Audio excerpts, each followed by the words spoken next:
we're at Ocean's Edge Marina. We're going to go out to slip 665 and see if we can get this little air conditioning unit to start up and run. Client, of course, is coming into town either tonight or tomorrow morning, so now I'm in last second trying to fix stuff before I go on vacation, which I go on vacation Thursday morning. So I've got a couple days to try to get a million things done and see if I can go on vacation and still relax and have some fun.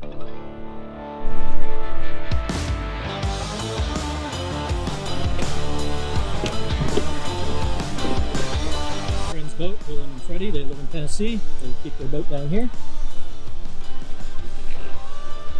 Hey, Sal. Hey, how you doing? Hey, buddy, how are you doing? Good. Good. Cleaning up? Oh yeah. I'm a little dusty. Oh yeah. All right, here we are. This is a Jefferson 53. Come in here.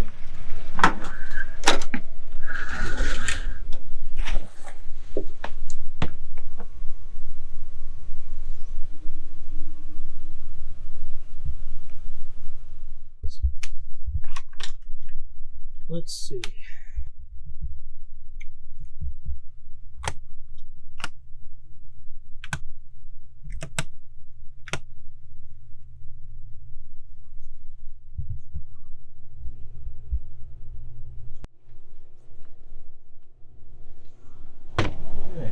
I found the problem. We're going to go down here into the stateroom and check this display. The display is either bad or it's a corroded connection or something like that. This display, you can see if you touch it, is acting a little crazy. So we're going to pop that off and check the connection in the back. If that doesn't do it, we'll check the connection down in the engine room.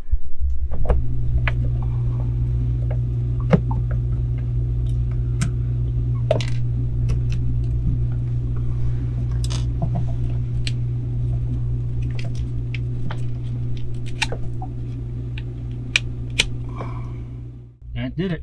Just a little bit of corrosion on that thing. That plug right there. This is old school stuff, by the way. They don't even make it anymore, but we'll put some dielectric grease on there. That'll keep it from messing up. Wow, hang on. Not gonna get excited, but it might be one of the easy ones.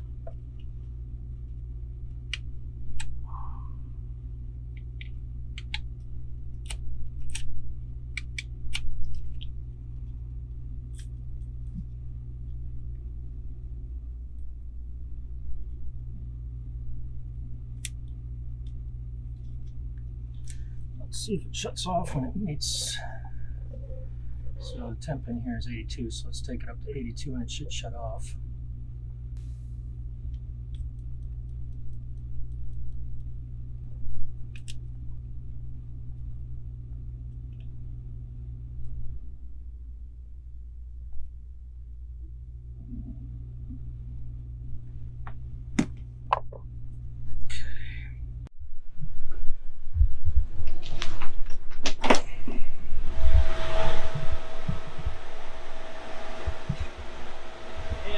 Go down there, of course.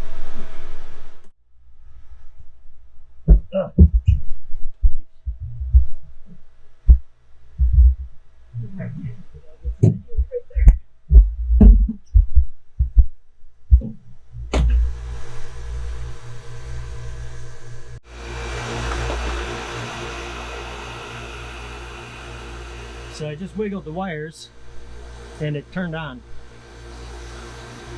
That means I'm going to have to open up this electrical box and clean or treat these connections and see what's going on. I got my dog bone. It's just a service valve wrench. It's called dog bone. That way we can get this open. Come on.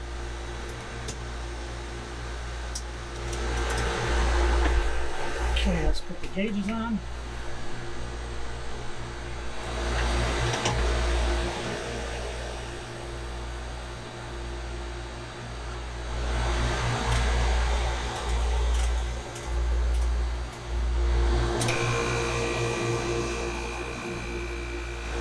All right, yeah, we're way low on refrigerant.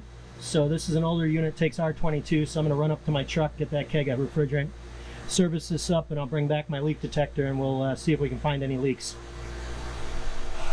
Alright, I'm back. Got my keg of R22 right here. So this is a 30-pound container, and I bought one a couple months ago and it was $1,350. That's wholesale cost because I'm able to buy wholesale. Retail, I don't even know what it is. But this stuff is getting to be worth its weight in gold.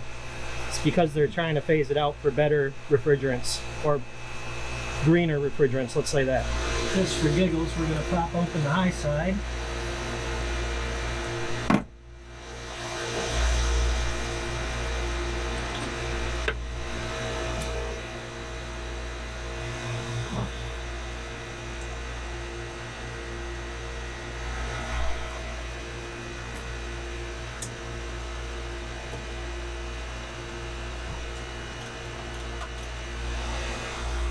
Yeah, it was low on refrigerant, that's for sure. It's already starting to cool and work better. You can tell from the sound, and just I can feel this right here, and you can feel it's getting cold.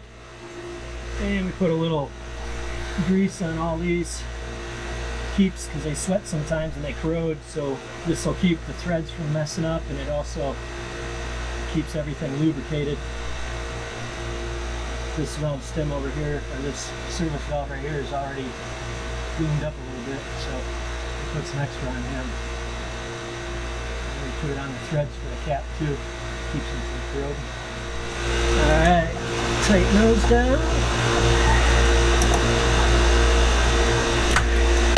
Caps on.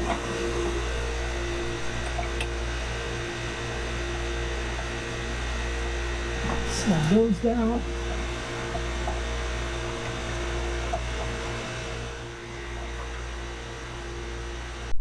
Good. I'm going to put that back together, but I wanted to do something here. Oh yeah, it's blowing cold. We're going to put these thermometers in here. That's your output air. Oops. And this in here. Give that a few minutes. And we'll put this one here. That's your return air. And what we're going to do then is check the differential of the temperature. And we should have somewhere between input and output should be somewhere between 12 and 15 degrees. Once all these turn to 80, so we'll turn those to 80. Put this back.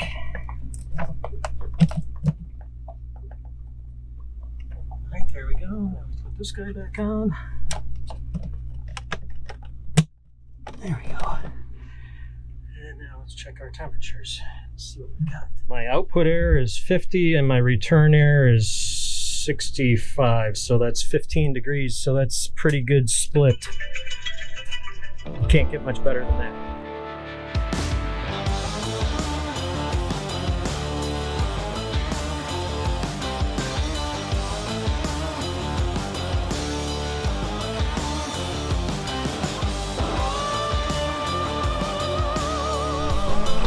So Tom's got this boat about ready to go. The bottom's looking good.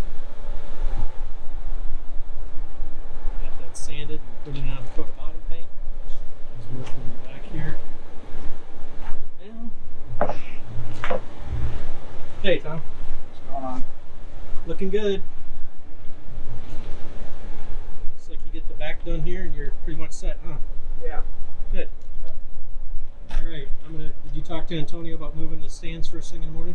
I told him that we were going to get the boat probably splashed tomorrow, so yeah. Okay. Alright. So I'm just here on this beautiful little skiff. We installed this new Garmin, and I'm just doing a quality check, make sure everything's working.